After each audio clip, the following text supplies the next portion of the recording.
Vamos a comenzar, hermanos, en esta noche orando al Señor, pidiéndole que bendiga nuestro tiempo juntos. Amén. Oremos.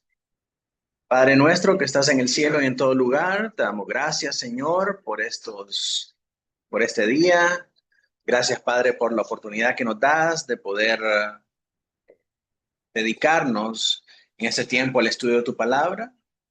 Te pedimos, Señor, que nos ayudes en esta noche, Padre, para poder dedicarnos en espíritu, alma, mente y corazón a poder escudriñar tu palabra, a poder, Señor, ver a través de estos capítulos, a través de estas páginas, lo que tú hablas a tu iglesia, Señor, para que seamos fortalecidos en medio de los tiempos y que podamos, Señor, resistir firme a los ataques, las amenazas y podamos perseverar hasta el fin, Señor, para que cuando tú vengas por nosotros, nosotros estemos también contigo, Señor.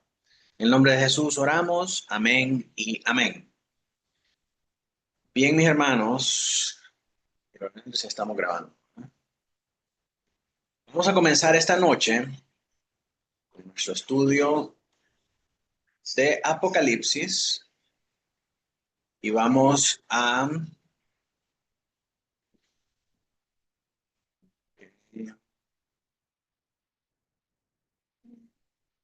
tal vez los hermanos, si me confirman que pueden ver allá en casa. Sí, pastor. Sí, ¿verdad? Bien. Entonces, continuamos, hermanos, en este recorrido por el libro de Apocalipsis. Vamos ya por la octava sección. Estamos viendo el tema de el milenio, que es el tema que vemos nosotros en el capítulo 20. Capítulo 20, del 1 al 15, vemos el tema de el milenio, es decir, los 1000 años del reinado de Cristo.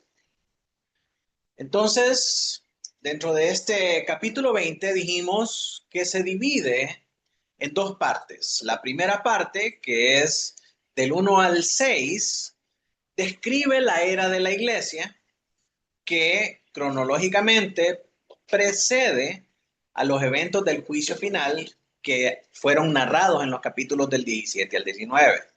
Es decir, en los capítulos del 17 al 19 que se miran los eventos del fin del mundo, ese tiempo es posterior a Apocalipsis 20. Para que tenga sentido para nosotros esto que estamos diciendo, el capítulo 19 termina con el juicio final, pero en el capítulo 20 retrocedemos en el tiempo y vamos al inicio de ese juicio. ¿Cuándo comenzó ese juicio que terminó en el capítulo 19?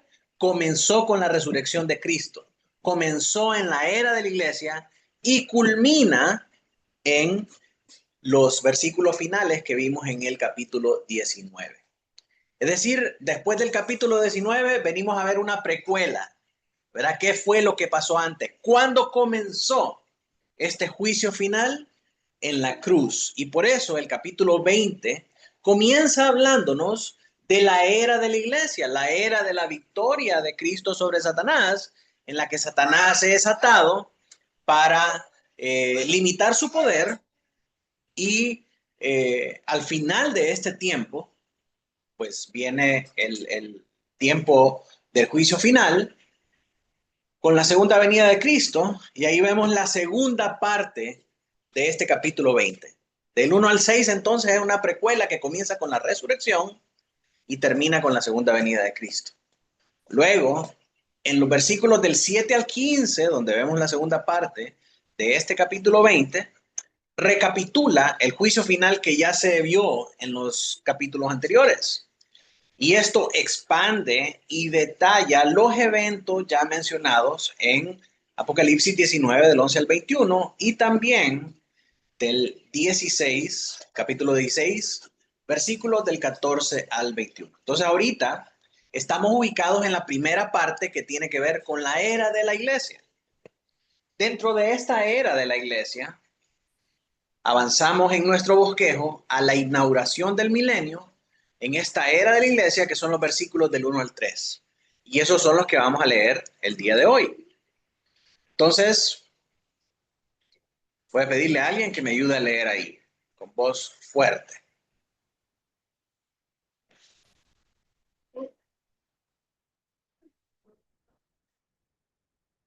Ahí está. ¿Ok? Vi a un ángel que descendía del cielo con la llave del abismo y una gran cadena en la mano, y prendió al gran dragón, la serpiente antigua, que es el diablo y Satanás, y lo ató por 1000 años, y lo arrojó al abismo y lo encerró, puso su sello sobre él, para que no engañase más a las naciones, hasta que fuesen cumplidos 1000 años, y después de esto debe ser desatado por un poco de tiempo. Ok, entonces vemos tres eventos. Un ángel desciende con una cadena, con una llave, ¿verdad? Y con una cadena en su mano. Luego, en el segundo evento, prende al dragón, que es el diablo Satanás, y lo ata por 1000 años. Y finalmente, el tercer evento es que lo arroja al abismo y lo encierra. Y pone su sello sobre él para que no engañe más a las naciones hasta que sean cumplidos los 1000 años, y después de eso tiene que ser desatado por un poco de tiempo. En nuestro anuncio del día de hoy hicimos varias preguntas muy importantes. ¿Cuál es esa llave? ¿Dónde queda el abismo? ¿Cuál es esa cadena que puede atar al diablo? ¿Qué relación tiene este pasaje con la frase atar al hombre fuerte que usó Jesús en Marcos 3:27? ¿Y cuándo van a pasar estas cosas? Así que en nuestro estudio de esta noche vamos a ir respondiendo a cada una de esas interrogantes. Comencemos primero viendo el contenido de este pasaje. Este pasaje continúa con la narrativa del juicio final que comienza en la era de la iglesia, que es después de la resurrección de Cristo. Entonces, en esta porción de los versículos del 1 al 6 se abre una nueva visión que abarca desde la resurrección del Señor Jesucristo hasta su segunda venida. El juicio contra Satanás comienza con la resurrección, que ese es el inicio del milenio, y termina con la venida de Cristo en el juicio final. Entonces tenemos la resurrección. A partir de la resurrección se cumplen 1000 años, que recordamos nuevamente que esto es una descripción simbólica, no es literal. Y después de pasado este tiempo, tenemos la segunda venida de Cristo, que es el juicio final. Entonces, este tiempo entre la resurrección de Cristo y la segunda venida es el tiempo del milenio, o los 1000 años, que es la era de la iglesia. Lo que estamos viviendo nosotros ahorita, estamos en ese periodo de 1000 años. Recordemos, son 1000 años simbólicos. Se refiere a un espacio largo de tiempo en el que el poder de Satanás está atado y Cristo reina y controla todas las cosas que suceden. Esta es la perspectiva amilenialista, ¿verdad? La perspectiva amilenialista dice que estos 1000 años no son 1000 años literales, son 1000 años simbólicos que se refiere a este tiempo de la era de la iglesia. En comparación con los diferentes sistemas, el premilenialismo dice que primero viene Cristo, o sea, el próximo gran evento es la venida de Cristo, y después de su venida, Él instala su reino en la tierra, pasan 1000 años literalmente, y después viene el juicio final. Otro sistema de interpretación es el postmilenialismo, que ellos piensan que después de la resurrección, la iglesia vive un tiempo de tribulación, y antes de la segunda venida, la iglesia va a reinar por 1000 años con Cristo, ¿verdad? Va a reinar 1000 años para establecer una era dorada de la iglesia, ¿verdad? Donde todas las naciones son gobernadas bajo el cristianismo, y el evangelio es predicado en todas las naciones y finalmente viene el Señor Jesucristo. Entonces, esa es la perspectiva postmilenialista, premilenialista y amilenialista, ¿verdad? Ambas, la característica principal en ambas es que ambas miran estos 1000 años como un periodo de tiempo literal, ¿verdad? Solo que uno lo mira después de la segunda venida de Cristo y uno lo mira antes de la segunda venida de Cristo, ¿verdad? En comparación con nuestra posición amilenialista, nosotros vemos esos 1000 años no como un periodo literal de 1000 años, sino como un periodo simbólico. En contexto con todas las otras cosas simbólicas que nos está diciendo Apocalipsis aquí en este capítulo 20. Entonces, esos son los diferentes sistemas de interpretación. Ahora hablemos del ángel y de las llaves. Apocalipsis 21 dice, vi a un ángel que descendía del cielo con la llave del abismo y una gran cadena en la mano. Ahora es justo que nos preguntemos cuál es esa llave. Las llaves en Apocalipsis representan la autoridad de Cristo sobre el mundo espiritual. Las llaves abren y cierran según el propósito soberano de Dios. Y de hecho, mis hermanos, no es acá en el capítulo 20 donde hemos visto otras llaves, donde vemos las primeras llaves. Ya hemos visto en capítulos anteriores otras llaves que abren y cierran para hacer la voluntad soberana de Dios.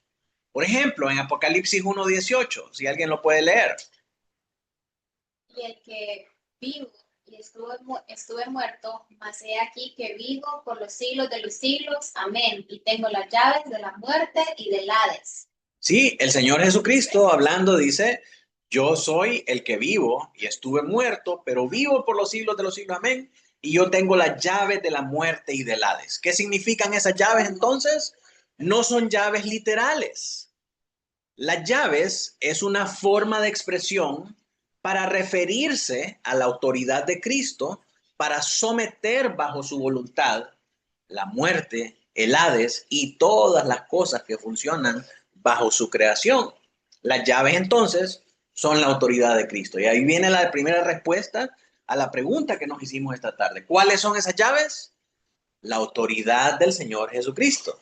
Es la autoridad del Señor para poder hacer lo que Él quiere conforme a su propósito. Entonces, cuando dice que este ángel descendía del cielo con la llave del abismo, significa que tenía la potestad para mandar sobre las huestes del mal. Vemos también en Apocalipsis 3:7 otra llave. ¿Alguien puede leer ahí, por favor? Escribe el ángel de la iglesia en Filadelfia.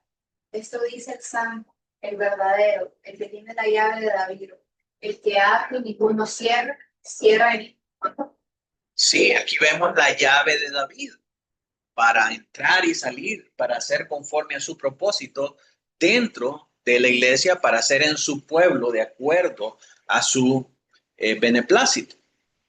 En Apocalipsis 9, del 1 al 2, también vemos otra llave. ¿Quién lee?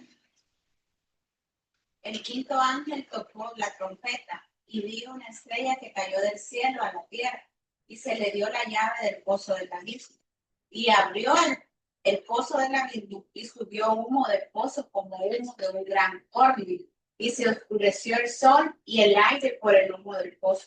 Sí, entonces este quinto ángel viene y abre con la llave el abismo, ¿verdad? Para que salgan de ahí humo como un gran horno y se oscureció el sol, el aire y el humo y el pozo. Esto es que el Señor controla las huestes de maldad que hay ahí en ese lugar que es llamado el abismo. Entonces, podemos deducir de estos pasajes y de muchos otros pasajes en la Escritura que las llaves son la autoridad de Cristo para controlar las cosas de acuerdo a su propósito. En el contexto de estos pasajes de Apocalipsis, el Señor está abriendo este lugar de maldad, que es llamado el abismo, para que estas huestes de maldad salgan a la tierra a ejecutar sus juicios empoderados por Dios. Dios controla aún a estas huestes de maldad y les abre la puerta del abismo con la llave, es decir, por su poder, por su autoridad, Dios le ordena a estas potestades del mal que salgan de ese lugar para ir y ejecutar su juicio sobre los moradores de la tierra. ¿Verdad? Entonces nos queda claro que las llaves son esa autoridad de Cristo para ordenar a las huestes del mal. Ahora, el abismo. ¿Dónde queda el abismo? Y aquí tenemos que decir, hermanos, que se ha especulado en diferentes lugares, en diferentes ramas del cristianismo, dónde queda ese abismo, ¿verdad? Algunos dicen es debajo de la tierra, es en el centro de la tierra, es en medio, es aquí, es allá. Sin embargo, hermanos, tenemos que recordar que todo lo que estamos leyendo en este pasaje es simbólico. Por lo tanto, el abismo no es un lugar físico, no es un lugar geográfico. Representa una esfera espiritual opuesta al cielo. ¿Sí? Dios está en el cielo, donde viven los espíritus. El hombre y la creación está en la tierra, que es el plano creacional de Dios, y este abismo representa un lugar que no es el cielo y no es la tierra, sino que ese es el lugar donde habitan las potestades del mal. Es un plano espiritual. Si usted me dice dónde queda, no sé, porque es espiritual. No podemos ver, no podemos tocar, no podemos percibir de una manera concreta, así como vemos la creación y vemos todas las cosas, esta esfera espiritual. Entonces, en ese lugar operan los poderes demoníacos. Satanás está restringido, pero no ausente. Cuando él es echado ahí a ese lugar, él es restringido. Cuando él está atado por esa cadena, significa que su poder ha mermado, pero que no se ha extinguido completamente. El ángel en Apocalipsis 9, del 1 al 2, vimos que abre el abismo. O sea, esto es equivalente también a lo que nos presenta en Apocalipsis 5, creo que es, 4 o 5, donde comenzamos a ver los sellos. Esto es equivalente a quitar el sello de ese lugar para abrirlo y echar ahí, bueno, en Apocalipsis 9, del 1 al 2, el ángel abre el abismo, quita el sello y de ahí salen todos estos poderes demoníacos, todas estas huestes de maldad. Pero aquí en el verso 20, del 1 al 3, vemos que ese abismo se cierra. ¿Verdad? Que ese abismo se cierra para controlar estas huestes del mal. Entonces, la apertura significa solo un ejercicio limitado de la autoridad demoníaca por permiso divino durante la era de la iglesia, lo que implica una prohibición o una restricción mayor, que es el enfoque del 20. Lo que nos está diciendo el capítulo 20, versículo 1, es que a través de estas llaves, la autoridad de estas huestes de maldad ha sido restringida, ¿verdad? En ese plano espiritual. Ahí tenemos algunas imágenes de lo que la gente ha pensado y ha interpretado que es el abismo, ¿verdad? Algunos dicen que es una mina profunda ahí en Rusia, que excavaron tan profundo que empezaron a escuchar voces de tortura, ¿verdad? De tormento y diciendo un montón de cosas. Y pues no sé qué voces escucharon, hermano. Bueno, el Triángulo de las Bermudas también. Hay otras personas que dicen que detrás de la capa polar, en el Polo Norte, ¿verdad? Ahí hay un gran agujero y que ese agujero es la entrada al infierno. Hay muchas teorías, mucha especulación. Sin embargo, mis hermanos, al tratar el texto de acuerdo a su contexto y de acuerdo a su género literario, nosotros podemos entender que este abismo es un plano espiritual donde no está Dios, es la ausencia de Dios y la presencia de estos poderes demoníacos, donde también el Señor los va a enviar para ser castigados al final de los tiempos. Entonces, ya vimos que son las llaves, es la autoridad de Dios para hacer de acuerdo a su propósito y a su voluntad. Vimos también qué es el abismo. ¿Qué es el abismo?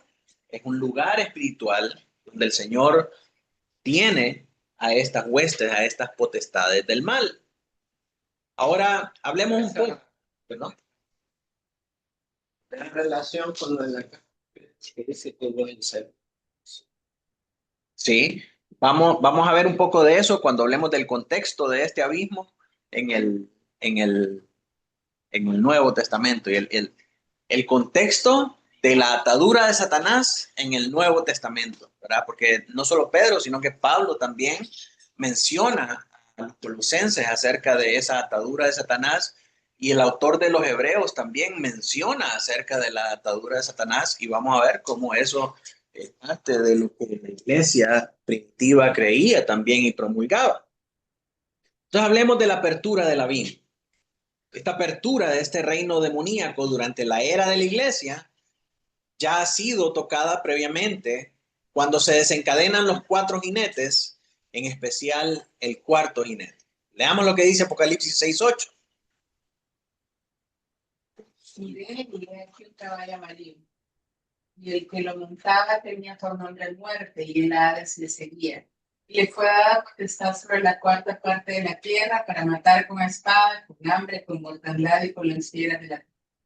Entonces aquí estamos hablando, Apocalipsis 6, el contexto de los sellos. El cuarto sello es quitado y entonces aquí sale el Hades, ¿verdad? Sale este jinete que tiene el poder de la muerte y del Hades y sale a hacer estragos. Entonces esto sucede en Apocalipsis 6:8. En el capítulo 2, verso 13, que son las cartas a la iglesia, es evidente que Satanás mismo está operando entre las iglesias en la tierra. Miren lo que dice Apocalipsis 2:13. Emanuel, si puede leer ahí, por favor. No, inspiración de monos, donde está el trono y aún cuando quieras, que se conoce. Sí, entonces esta iglesia en Apocalipsis es referida como el lugar donde mora Satanás. Perdón, y ahí la iglesia es perseguida a tal punto que los testigos fieles son asesinados, ¿verdad? Entonces vemos que Satanás está ejecutando este juicio que es mencionado en Apocalipsis 6 tan temprano como las iglesias de Asia estaban ministrando en aquel momento. O sea que esto que es descrito en Apocalipsis 6 ya lo estaba viviendo la iglesia durante la era posterior a la resurrección del Señor Jesucristo. Y si vemos esto en nuestros tiempos también, los cristianos en Asia están siendo perseguidos, los cristianos en el Medio Oriente están siendo perseguidos y están siendo asesinados, ¿verdad? Entonces esto está en operación. Este permiso para salir y operar de esta manera está sucediendo durante este tiempo. Ahora, en el 21, después de la resurrección de Cristo, el poder de Satanás ha sido mermado, ha sido atado y ha sido reducido. Vamos a ver más adelante qué significa eso. Hablemos de esta atadura de Satanás. Verso 2 del capítulo 20. Nicolás, si puede leer ahí.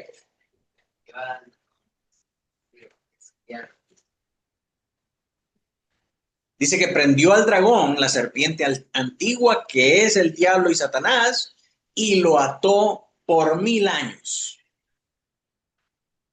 Esta atadura no es un confinamiento total, sino que es un confinamiento temporal. Es una restricción del poder de Satanás para engañar a las naciones. A pesar de eso, Satanás sigue activo, pero bajo el control soberano de Cristo. En Marcos 3, del 25 al 27, leemos lo siguiente.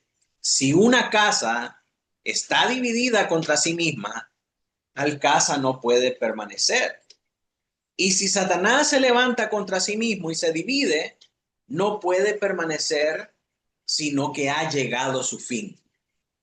Ninguno puede entrar en la casa de un hombre fuerte y sacar sus bienes si antes no le ata, y entonces podrá saquear su casa. Quiero que mire varias cosas muy interesantes en este pasaje. La primera de ellas es que no podemos desvincular el pasaje 27 del contexto de Marcos 3. ¿Cuál es el contexto de Marcos 3? Los fariseos están acusando al Señor Jesucristo que él sacaba los demonios en nombre de Belcebú. Entonces, el Señor comienza a decirles, una casa dividida contra sí misma no puede permanecer. Si Satanás se levanta contra sí mismo y se divide, no puede permanecer. Sino que cuando Satanás está haciendo eso, es porque ha llegado su fin. Ninguno puede entrar a la casa de un hombre fuerte y saquear sus bienes si antes no le ata, y entonces podrá saquear su casa.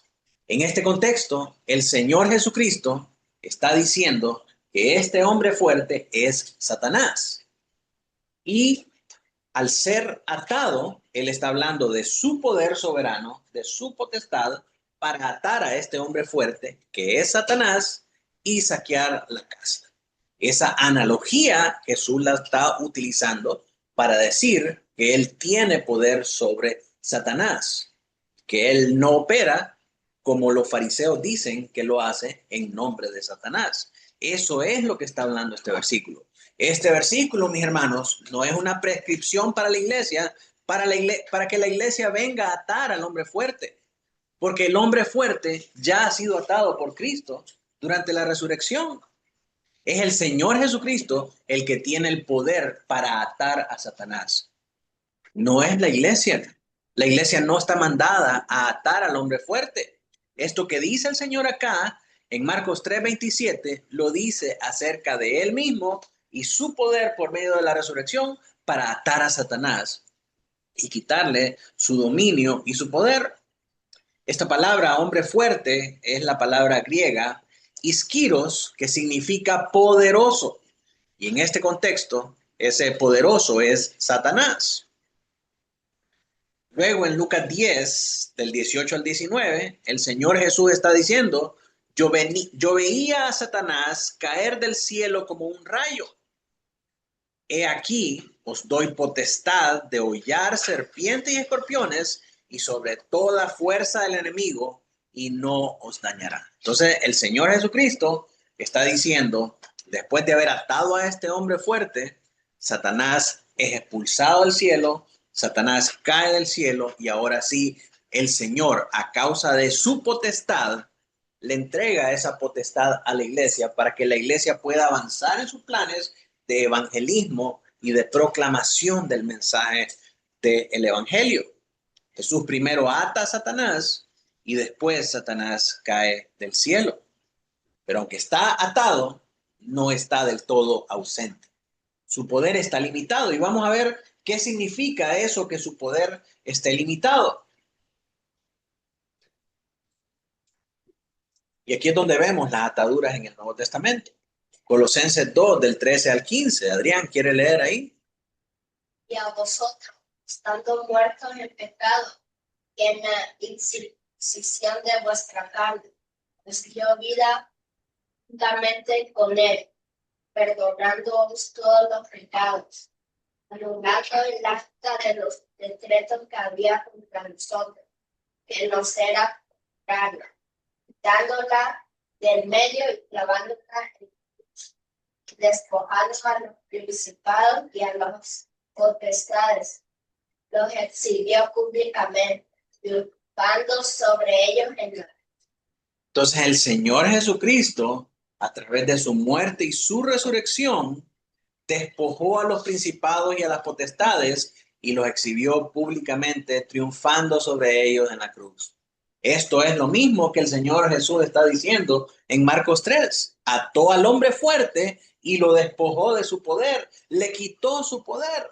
Y esto es lo mismo que le está diciendo Pablo a los colosenses, que a través de la cruz el Señor despojó a los principados y a las potestades y las exhibió públicamente, triunfando sobre ellos en la cruz. Luego el autor de Hebreos, en el capítulo 2, versos 14 y 15, hermano Héctor, si puede leer ahí. Así que, por cuanto los hijos participaron de carne y sangre, él también participó en mí, para destruir por medio de la muerte al que tenía el imperio de la muerte. Esto es, al diablo. Y librar a todos los que por el temor de la muerte estaban durante toda la vida sujetos a servir. Entonces también el autor de Hebreos está diciendo esto. Destruyó por medio de la muerte al que tenía el imperio de la muerte, esto es al diablo, y para librar a los que por el temor de la muerte estaban durante toda la vida sujetos a servidumbre. El momento en el que el diablo es atado es a través de la resurrección de Cristo, y en la era de la iglesia, el diablo ahora tiene un poder limitado, tiene un poder disminuido, sin embargo no está completamente ausente. Miremos ahora el propósito de la atadura. Apocalipsis 23 dice, y lo arrojó al abismo y lo encerró y puso su sello sobre él para que no engañase más a las naciones hasta que fuese cumplido 1000 años, y después de esto debe ser desatado.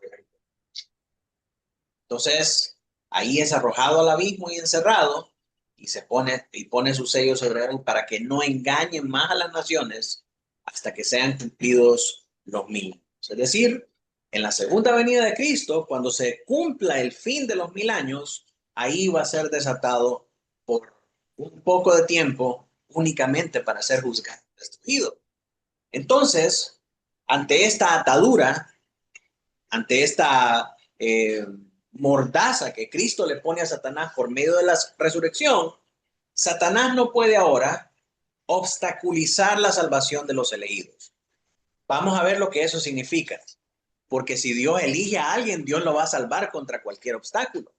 Lo que hace el enemigo es únicamente retrasar, distraer y evitar que el mensaje de salvación, que es el medio por el cual los elegidos son salvos, lleguen hasta esos elegidos.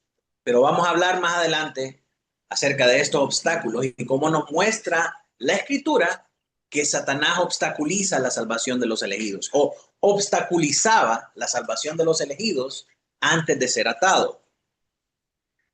Entonces, no puede reunir a las naciones contra la iglesia, sino que hasta el tiempo final no puede impedir que el evangelio se predique con poder a las naciones.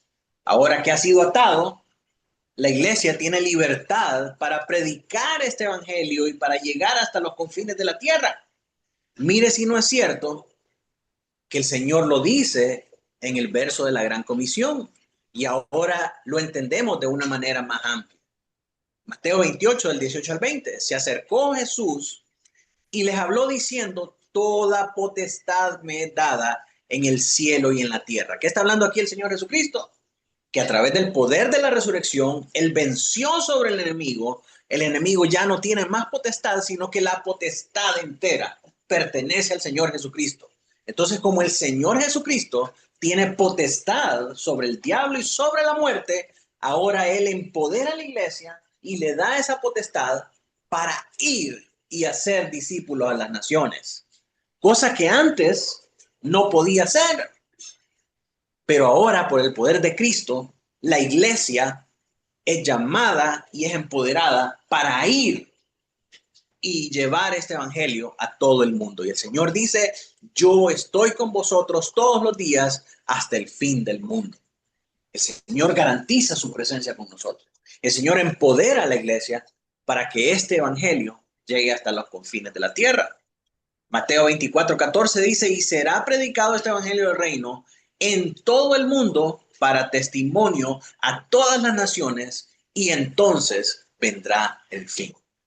Gracias al triunfo de Cristo en la cruz, el evangelio puede ser predicado ahora libremente a las naciones, aunque claro, hay naciones que son anticristianas, ¿verdad? Pero nada le impide a la iglesia predicar el evangelio.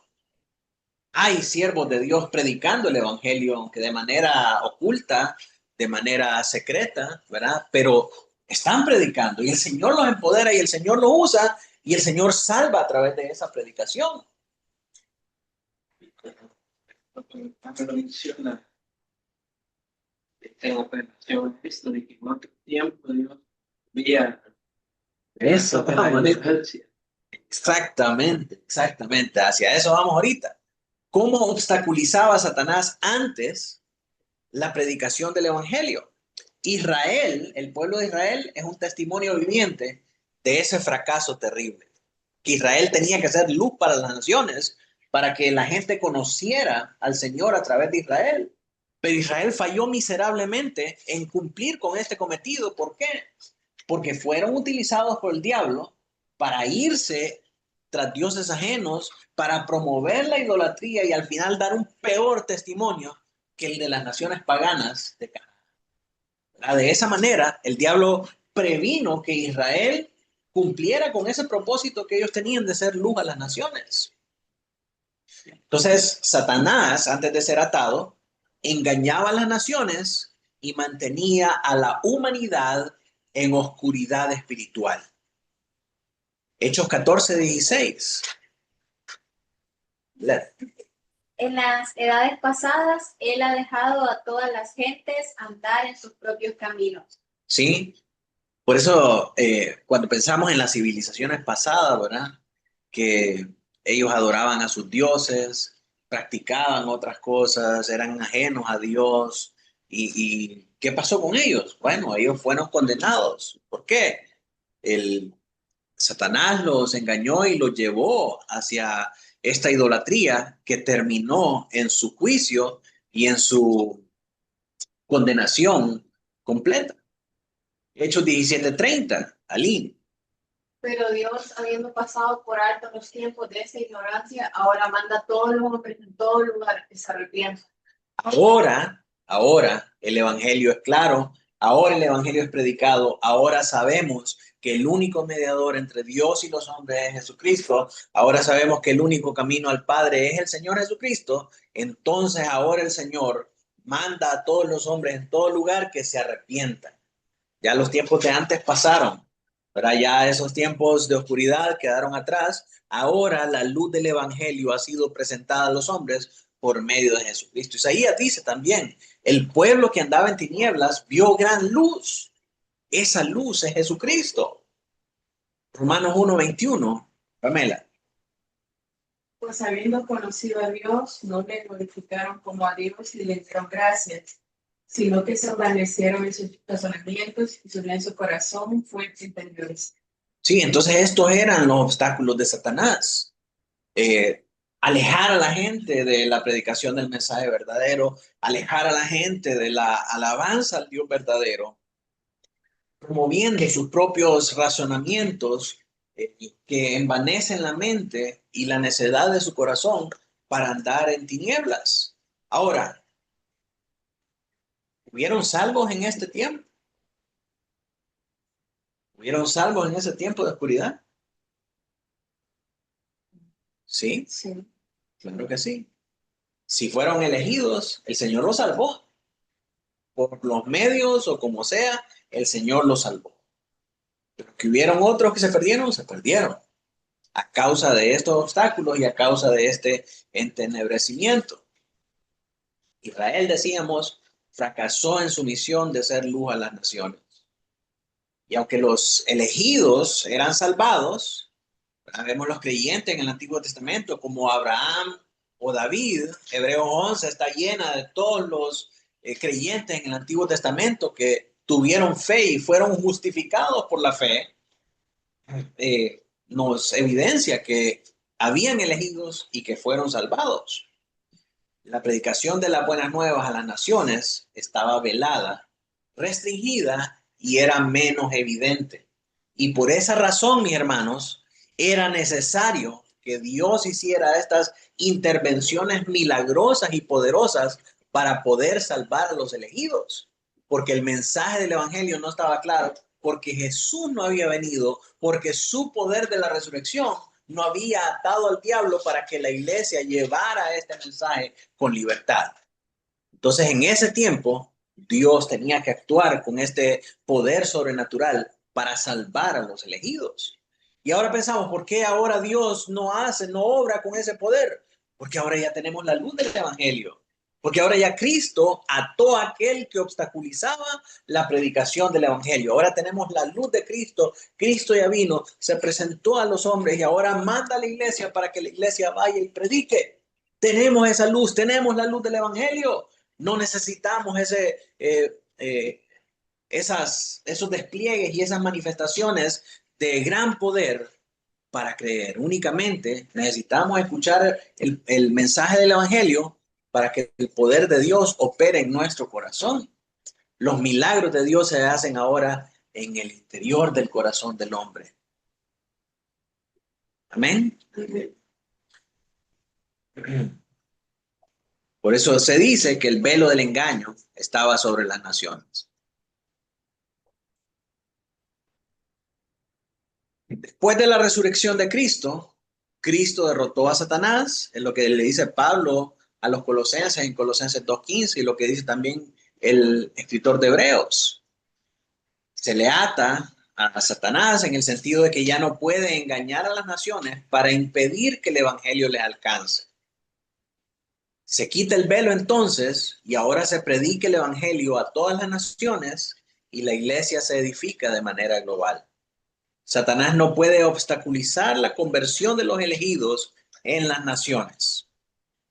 Vemos Hechos 26:18. Hermana Laura, si puede leer. Para que abra sus ojos, para que se conviertan de las tinieblas a la luz y de la potestad de Satanás a Dios, para que reciban por la fe que es en ti perdón de pecados y herencia entre los santificados. Este pasaje habla acerca de la conversión de Pablo y la comisión de Pablo a predicar el evangelio para que los gentiles se conviertan de las tinieblas a la luz y de la potestad de Satanás a Dios, para que reciban por la fe que es en Jesucristo perdón de pecados y herencia entre los santificados, cosa que no se podía hacer antes de la resurrección. No se podía predicar de esta manera libremente. Hasta que el Señor Jesucristo viene y ata a Satanás, el poder de Satanás es mermado para que la iglesia pueda avanzar en esta comisión. Ahora, el sello sobre Satanás. Dice que lo encerró en el abismo y le puso un sello. El sello representa la autoridad divina. Igual que las llaves, la potestad de Cristo para hacer de acuerdo a su soberanía, el abismo, el plano espiritual donde están estas potestades del mal, el sello es la autoridad divina de Dios, que esta acción está hecha con su beneplácito, con su potestad, con su soberanía, con su autoridad. Apocalipsis 7:3 nos habla acerca de estos sellos. Hermano Noé, si puede leer ahí, por favor. Diciendo, no hay de la tierra, sí, Sí, el sello es el medio por el cual el Señor ejecuta o ejercita su autoridad sobre la creación. Vemos aquí en Apocalipsis 7 que dice, no toquen estas cosas, la tierra, ni el mar, ni los árboles, hasta que hayamos sellado en sus frentes a los siervos de nuestro Dios. Los siervos de Dios tienen este sello que son posesión del Señor, ¿verdad? Y al tener el sello significa que van a hacer lo que Dios ha dicho que hagan. En Génesis 4:15 vemos también otro sello. Adrián. Génesis 4:15. Yo Jehová, ciertamente cualquiera que matare a Caín 7 veces será castigado. Entonces Jehová puso señal en Caín, para que no lo matase cualquiera que le hallara. Sí, entonces el Señor pone un sello en Caín para que no lo mate quien lo halle. De nuevo, estos eh, no son sellos físicos, sino que es la marca de la autoridad del Señor. Salmo 105:15, Emanuel. No lo que es, hijo, cuando Sí, el Señor dice, no toquéis a mis ungidos.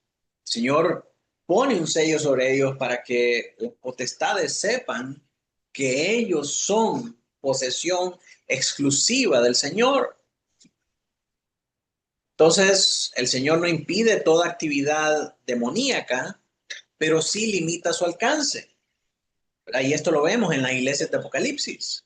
Aunque Satanás no puede impedir la proclamación del evangelio, sí puede hacer cosas contra la iglesia, sí puede hacer cosas para amedrentar a los creyentes, ¿verdad? Pero la iglesia tiene la promesa del Señor que ni las puertas del Hades van a prevalecer contra ella. El sello es la protección espiritual de los creyentes, no una inmunidad física. ¿Verdad? El sello es la garantía de que los planes del Señor se van a llevar a cabo, de que lo que el Señor tenga planificado para nosotros se va a llevar a cabo, aún que nosotros nos muramos. ¿Qué es lo que el Señor nos ha prometido? Que si morimos vamos a estar eternamente con Él. Y Pablo le dice a los romanos, ni la vida, ni la muerte, ni lo alto, ni lo profundo, ni los ángeles, ni potestades, nada nos puede apartar del amor de Dios. ¿Por qué? Porque ya hemos sido sellados. Satanás no nos puede arrebatar de él. Satanás no puede quitarnos nuestra herencia. Satanás no puede quitarnos la vida eterna porque nosotros somos de él. Filipenses 2:10. Emanuel. los temas en la clase para ser ya aquí realmente una de para que se prueba de la sociedad ser fieles a muerte y nunca de la cura. Sí, entonces el Señor le dice a esta iglesia, no temas a lo que vayas a padecer. Eso significa que van a padecer, ¿sí? Pero que el poder del Señor y al atar a Satanás significa que los planes del Señor se van a llevar a cabo para esa iglesia, aunque esa iglesia tenga que padecer. Dice, el diablo los va a echar en la cárcel para que sean probados y van a tener gran tribulación. Pero a pesar de esta tribulación que vayan a tener, el Señor está con ustedes y nada va a limitar la predicación del Evangelio. Aún esa tribulación va a servir para el testimonio del Evangelio. Y dice, sé fiel hasta la muerte. ¿Por qué? Porque probablemente vayan a morir en la predicación del Evangelio. Pero ¿saben qué? Aunque mueran, yo les daré la corona. Sí, eso garantiza de que aún en la muerte, como iglesia, tenemos la victoria. Que aunque el diablo planifica el mal contra nosotros, aún el mal que planifica contra nosotros es usado por Dios para alcanzar sus propósitos. Mire Esteban, el primer mártir de la iglesia. Su testimonio hace eco en la conversión de Pablo. Su testimonio ante muchos testigos probablemente propició la conversión de algunos. Antipas, el testigo fiel en la iglesia, en una de las iglesias de Apocalipsis 2 y 3. Y esta iglesia también, a pesar de la persecución, a pesar del encarcelamiento, a pesar de la tribulación y a pesar de la muerte, dan testimonio del Señor Jesucristo. Aquí tenemos el testimonio de Antipas en Apocalipsis 2:13.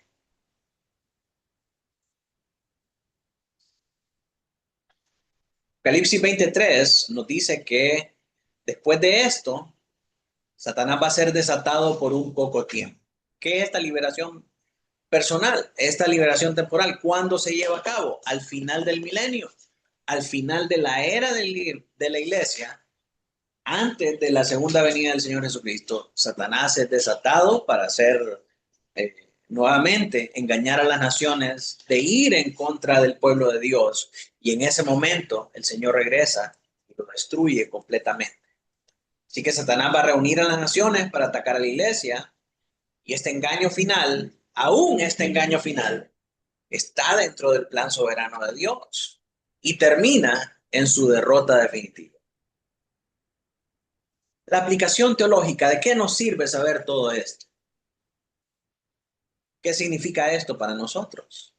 Que nuestra seguridad espiritual está garantizada durante la era presente. Aunque Satanás puede echarnos a la cárcel, puede desatar tribulación contra nosotros y aún nos puede matar, el avance del evangelio está garantizado. Nuestra salvación está garantizada durante esta era presente de la iglesia. Aunque muramos, nosotros vamos a vivir eternamente con el Señor. Por tanto, la misión evangelizadora no puede ser detenida por el diablo. La persecución es real, hermanos, pero la victoria ya está asegurada en Cristo. En conclusión, Cristo reina y gobierna en esta era presente del milenio. Satanás, aunque está limitado, no está ausente. Sigue amedrentando, sigue gestando los poderes del mal para perseguir a la iglesia y para ir en contra de ella, pero su poder no sobrepasa el poder de Cristo, que garantiza que el evangelio avanza y que la obra de la iglesia sigue estando presente y sigue avanzando. El evangelio entonces avanza conforme al plan soberano de Dios. La iglesia vive actualmente entre la victoria asegurada y la esperanza del retorno de Cristo. Ese es nuestro estado actual. Con eso llegamos al final de esta inauguración del milenio en la era de la iglesia, y en la próxima clase vamos a ver el milenio y los santos fallecidos en los versos del 4 al 6. Hagamos una recapitulación entonces de las preguntas que nos planteamos al principio de esta clase. ¿Cuál es la llave? ¿Cuál es esa llave? A ver, los que estaban en clase. ¿Ah? La autoridad. La autoridad del Señor. ¿Dónde queda el abismo? Un lugar específico. No es un lugar geográfico, ¿verdad? ¿Qué es? Es un lugar espiritual. Espiritual. ¿Ah? ¿Cuál es la cadena que puede atar al diablo? La resurrección del Señor Jesucristo trae el poder por el cual el diablo ha sido atado. ¿Qué relación tiene este pasaje con la frase atar al hombre fuerte que usó Jesús en Marcos 3:27? Jesús ha atado a Satanás a través del poder de la resurrección. La iglesia no es llamada a atar al hombre fuerte. Cristo ya lo ha atado y recibe la potestad de Cristo para perseverar aún en medio de la tribulación. ¿Cuándo pasarán estas cosas? En la era presente de la iglesia. El milenio, que es el tiempo entre la resurrección de Cristo y su segunda venida. ¿Verdad? Y de esta manera, mis hermanos, contestamos a las preguntas que nos pusimos al principio de la clase para avanzar con este tema del milenio. Vamos a orar para terminar. Voy a pedirle hermano Noé que pueda dirigir la información.